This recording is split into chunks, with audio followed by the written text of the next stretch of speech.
seseorang itu telah mencapai kegagalan ginjal peringkat 5 ataupun end stage kidney disease ini adalah kerosakan ginjal yang kekal dan tidak dapat dibolehkan lagi. Dan rawatan gantian ginjal diperlukan untuk meneruskan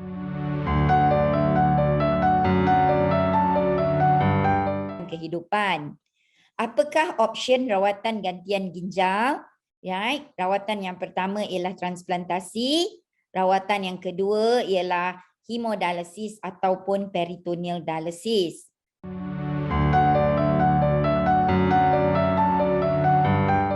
Pertama ialah rawatan hemodialisis. Rawatan hemodialisis perlu menggunakan mesin dan biasanya dijalankan di pusat-pusat rawatan hemodialisis. Ada juga orang yang membuat rawatan hemodialisis di rumah tapi kosnya agak tinggi. Yang kedua ialah sekiranya ibu-ibu, bapa-bapa memilih rawatan hemodialisis, rawatan ini perlu dijalankan sekurang-kurangnya 3 kali seminggu dan setiap kali rawatan perlu diadakan sekurang-kurangnya 4 jam setiap kali. Dalam rawatan hemodialisis ini, darah daripada pesakit dibawa keluar daripada badan pesakit dan dilalukan kepada buah pinggang tiruan. Buah pinggang tiruan yang akan membersihkan darah ini daripada toksin dan membuang air-air yang berlebihan dari badan, dan darah yang telah dibersihkan dipulangkan kembali kepada pesakit. Dan gambar rajah yang ada di sini adalah contoh buah pinggang tiruan yang kita gunakan untuk rawatan hemodialisis ini.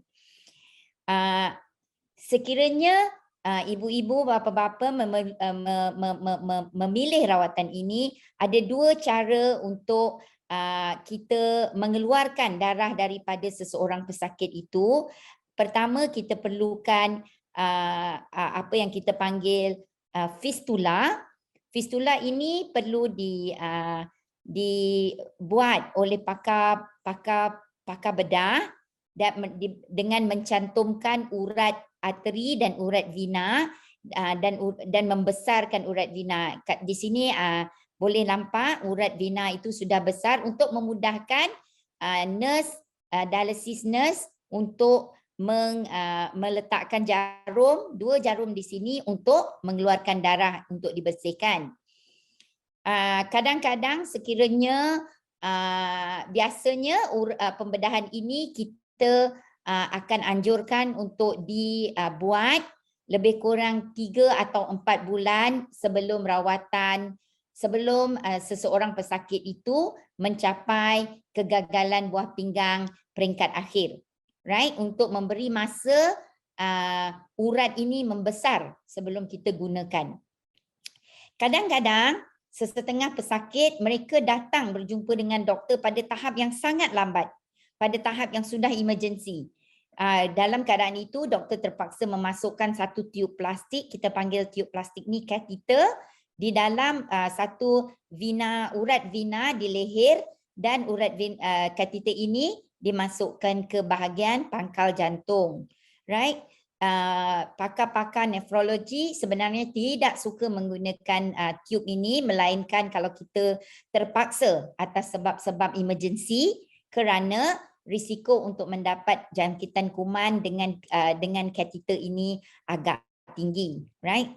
So sekiranya anda terpaksa menggunakan rawatan ini, menggunakan catheter, doktor akan menggalakkan membuat pembedahan untuk membuat fistula ini dengan kadar segera supaya tiub catheter ini dapat dicabut dengan cepat.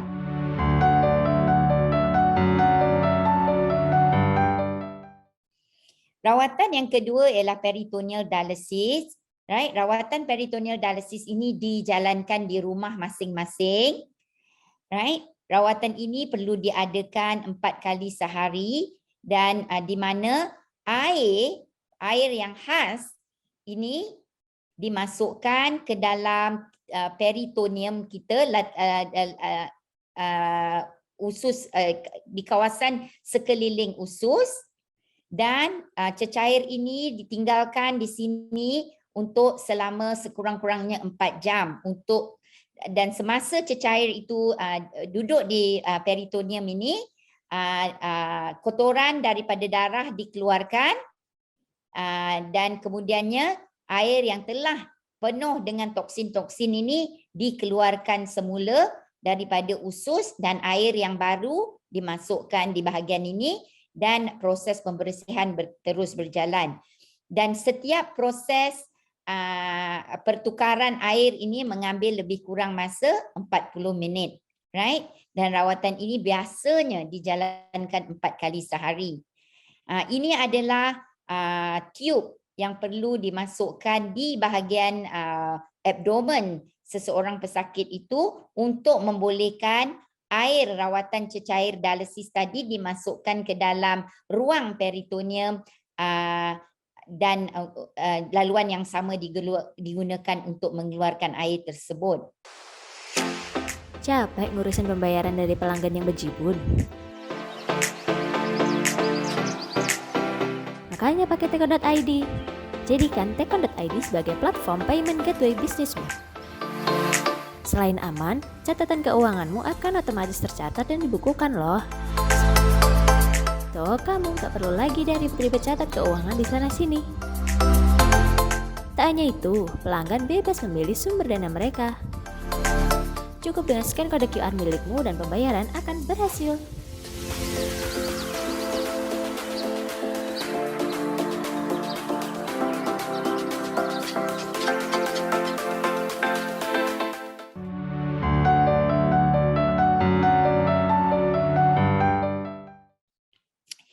Rawatan yang terakhir ialah transplantasi ginjal atau pemindahan ginjal. Okey, pemindahan atau transplantasi ginjal adalah rawatan pilihan, adalah rawatan yang terbaik untuk pesakit yang menghidapi kegagalan ginjal.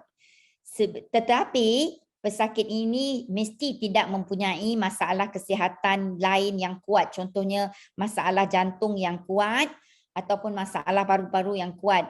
Sesetengah pesakit tidak sesuai untuk menjalani rawatan transplantasi ginjal ini. Dan juga sekiranya pesakit itu tidak boleh mematuhi aturan pengambilan ubat imunosupresi atau anti penolakan pada jangka panjang.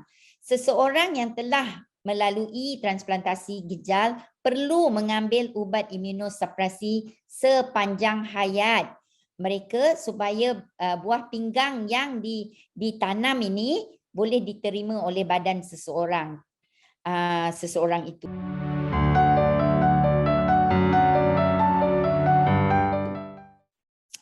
Kenapa kita lebih menggalakkan transplantasi ginjal? Apa kelebihan transplantasi ginjal ini berbanding dengan rawatan dialisis?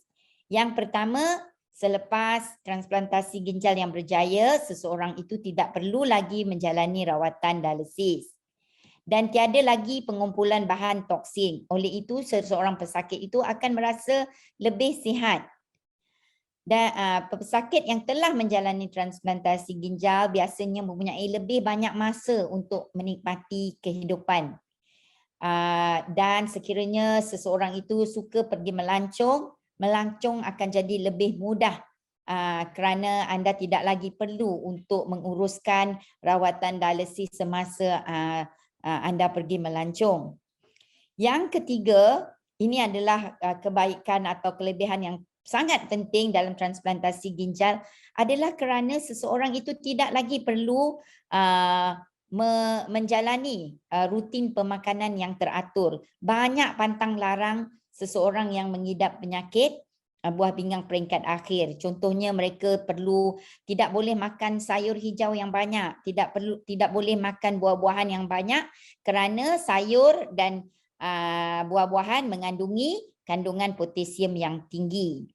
Banyak pantang larang, contohnya mereka tidak boleh minum susu, tidak boleh makan kekacang yang banyak, tidak boleh makan keju dan sebagainya.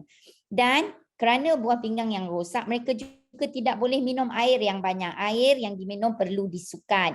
Sekiranya mereka suka makan sup-sup, semua ini perlu dielakkan kerana sup, makanan yang berkuah mempunyai air yang banyak dan tidak bagus untuk kesihatan pada seseorang yang mengidapi kerosakan ginjal peringkat akhir.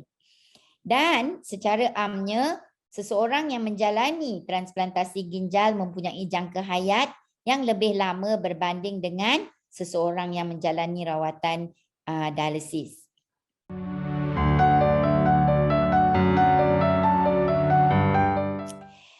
Apakah yang perlu seseorang itu ketahui atau mempertimbangkan transplantasi ginjal? Transplantasi ginjal adalah prosedur pembedahan yang serius. Oleh itu, seseorang itu perlu menjalani penilaian untuk menilai tahap kesihatan dan menentukan sama ada transplant adalah rawatan yang sesuai untuk mereka. Sekiranya anda membuat keputusan untuk menjalani transplantasi ginjal, anda perlu mengambil ubat untuk membolehkan badan anda menerima ginjal yang baru ini. Right? Ubat-ubat ini dipanggil immunosuppressant ataupun anti penolakan. Ubat-ubat ini mempunyai risiko dan kesan sampingannya sendiri. Ya, dan pakar nefrologi ataupun pakar transplantasi akan menerangkan dengan lebih mendalam apakah risiko ubat-ubatan ini dan apakah kesan sampingan ubat-ubatan ini. Dan yang ketiga, perlu diingati ginjal yang dipindahkan ini biasanya tidak kekal selama-lamanya. Anda perlu menjalani gaya hidup yang sihat dan menjaga buah pinggang ini dengan baik. Right? Apakah peratusan ginjal yang berfungsi selepas transplantasi?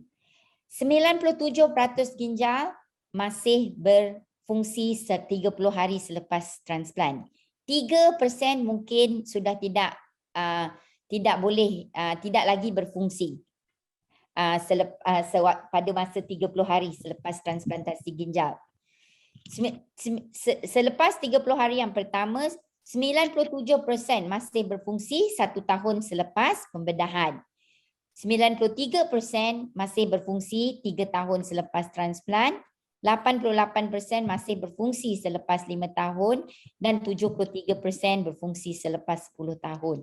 So pada setiap tahun ada buah ginjal yang akan mengalami kerosakan atas sebab-sebab yang tertentu.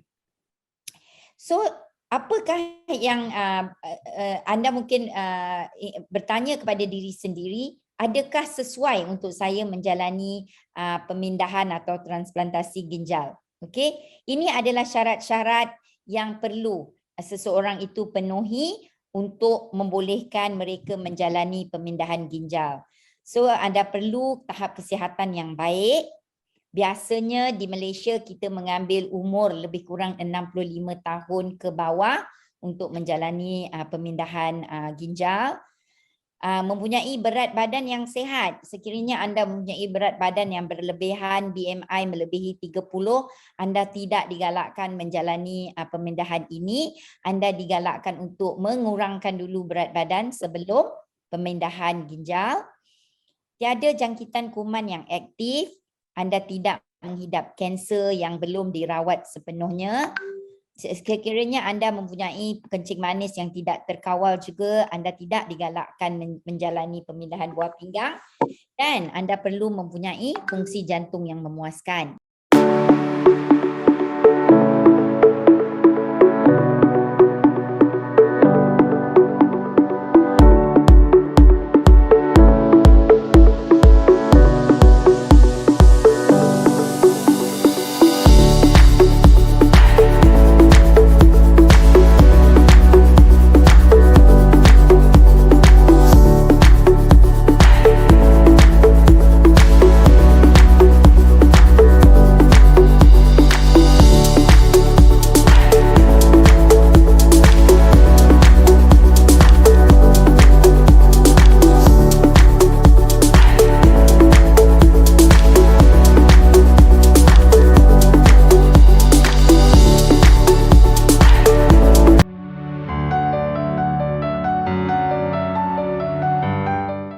Indonesia juga penderma selepas kematian adalah sangat rendah.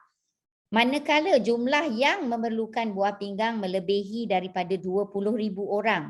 So secara purata di negara Malaysia ini, seseorang yang menunggu ginjal daripada penderma selepas kematian terpaksa menunggu pada waktu yang lama, lebih kurang 8 hingga 12 tahun. Dan peluang anda untuk mendapat buah pinggang ini sebenarnya adalah sangat rendah. Right? So di Malaysia kita juga meluaskan penderma hidup ini daripada kalangan ahli keluarga, contohnya sepupu, ipar dan sebagainya. Tapi mereka memerlukan kebenaran daripada Kementerian Kesihatan sebelum kita boleh menggunakan penderma yang hubungan kekeluargaan yang lebih jauh. Right? So sekiranya anda ingin menjalani pemindahan buah pinggang ini adalah perjalanan seseorang penerima dan seseorang penderma itu. Right? Yang pertama, mereka perlu menjalani kaunseling dan pakar transplant akan mengambil sejarah perubatan dan melakukan pemeriksaan fizikal yang detail. Selepas itu, penderima perlu menjalani ujian darah dan pelbagai imbasan CT, X-ray dan sebagainya. Begitu juga dengan penderma. Penderma juga perlu melalui ujian darah dan juga ujian kencing dan pelbagai imbasan. Sekiranya ibu-ibu, bapa-bapa ingin melakukan rawatan ini di Malaysia, ada lagi satu tahap di mana ibu-ibu dan bapa-bapa perlu lalui, di mana pihak rumah sakit akan merujuk kepada Kementerian Kesihatan untuk mendapatkan kelulusan istimewa daripada komiti ini yang dipanggil UTAC Committee atau Unrelated Transplant Approval Committee. Selepas mendapat kelulusan ini, kita akan mengadakan perbincangan pelbagai disiplin untuk memastikan segala keputusan darah, keputusan kesesuaian dan sebagainya diperbincangkan. Kemudian kita akan menetapkan hari pembedahan dan anda mengambil lebih kurang sedikit masa untuk pulih dan memerlukan seseorang penderma itu akan menjalani ujian-ujian kumpulan darah dan kesesuaian, ujian untuk menentukan kesihatan buah pinggang, ujian untuk menentukan kesihatan jantung dan paru-paru, menjalani beberapa imbasan untuk menentukan anatomi salur darah buah pinggang, penilaian psikososial dan menjalani kaunseling daripada independent donor advocate. Untuk seseorang penerima pula, mereka perlu melalui ujian kumpulan darah dan kesesuaian, ujian kesihatan jantung dan paru-paru. Pakar transplantasi akan memastikan tiada jangkitan kuman, tiada kanser yang aktif dan seseorang penerima itu boleh menuruti regimen ubat-ubatan, penilaian psikososial dan juga imbasan untuk menentukan anatomi salur darah untuk pembedahan yang akan dijalankan. Penderma tinggal di hospital lebih kurang 3 hari dan dinasihatkan untuk tidak mengangkat barang-barang yang berat atau memandu selama 6 minggu. Dan kebanyakan penderma boleh kembali bekerja selepas 2 minggu. Sekiranya kerja seseorang itu cuma melibatkan kerja-kerja di office. Manakala seseorang penerima itu biasanya mereka perlu berada di high dependency ward atau lebih kurang ICU untuk selama 2 hari yang pertama. Hari ketiga biasanya mereka boleh dipindahkan ke ward biasa. Hari kelima tiub di pundi-pundi kencing akan dikeluarkan dan hari kelima, hari ketujuh biasanya seseorang itu boleh discharge daripada rumah sakit. Right? Sewaktu pemulihan ini adalah kadar di mana seseorang itu perlu melihat atau perlu berjumpa dengan pakar transplantasi ginjal. Untuk minggu kedua hingga keempat perlu bertemu dengan pakar transplantasi ginjal 3 kali seminggu, minggu kelima hingga ke-8 2 kali seminggu, dan kadar kekerapan untuk bertemu dengan pakar transplantasi ginjal tu berkurangan untuk selama selepas pembedahan buah pinggang tersebut. Kebanyakan pesakit yang berada di luar daripada Kuala Lumpur, mereka biasanya tinggal di Kuala Lumpur untuk lebih kurang 3 bulan, dan selepas 3 bulan mereka biasanya akan berjumpa dengan doktor di hospital masing-masing. Contohnya jika mereka tinggal di Sabah, mereka akan dirujuk untuk berjumpa dengan pakar nefrologi di negeri Sabah.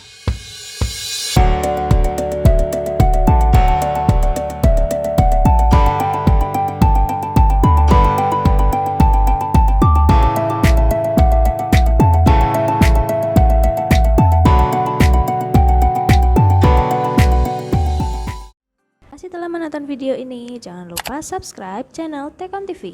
Share video ini jika kamu mendapatkan manfaat darinya. Terima kasih.